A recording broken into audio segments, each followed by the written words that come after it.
Well, there's something that's happening in our schools, and one of the reasons why I felt like I was called to take up this issue of bringing a constitutional amendment here in Minnesota before our people, I was the chief author in the Minnesota State Senate, is because of the profound impact that this would have on every man, every woman, every child in the state of Minnesota.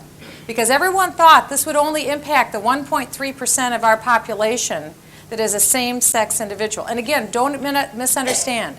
I am not here bashing people who are homosexuals, who are lesbians, who are bisexual, who are transgender.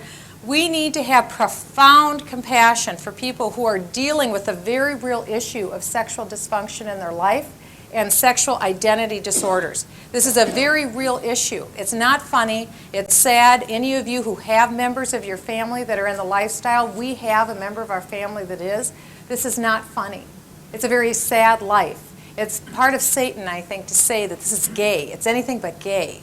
And so we are not here tonight. In fact, I wish this whole room was filled with the gay community because we reach our hand out in love.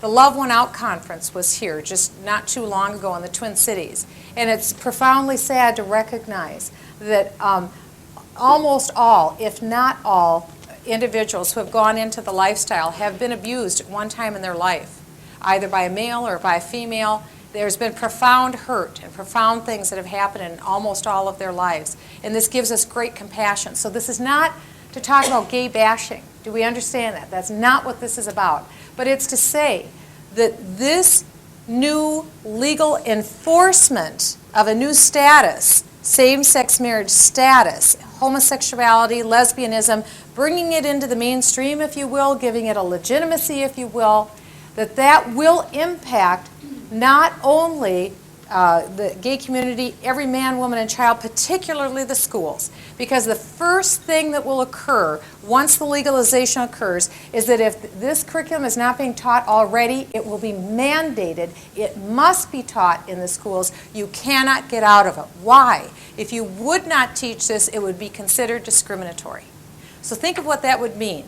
The very first thing that would mean is that parents would lose the right to control and direct their child's education, contrary to what the United States Supreme Court ruled in the 1920s in Pierce versus Society of Sisters, that it's the parents who have the right to control and direct their child's education. That would be wiped off the books. The parents would lose that on what is arguably one of the most profound issues that any parent could talk to their children about. What? Identity. Sexual identity. What's the first thing we look at when a baby is born? Is it a boy? Is it a girl?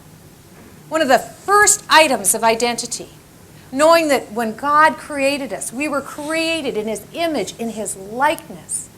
And then children would have to be taught a falsehood because they're in a captive audience in the public schools. They couldn't get out. Teachers would be forced to teach this curriculum, whether it violated their conscience or not, and then parents would lose the right to control and direct their child's education.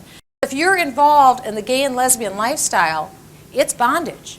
It is personal bondage, personal despair, and personal enslavement. And that's why this is so dangerous. Well, this quote was written by two gay men, and it was published in a book in 1987. It's a manifesto of sort, a playbook, if you will, of how to change the hearts and minds of the people of America on homosexuality.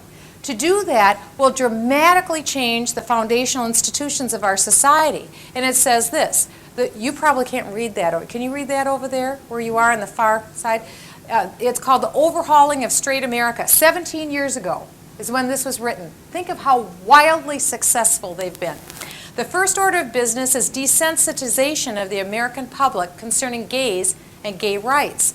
To desensitize the public is to help it view homosexuality with indifference instead of with a keen emotion.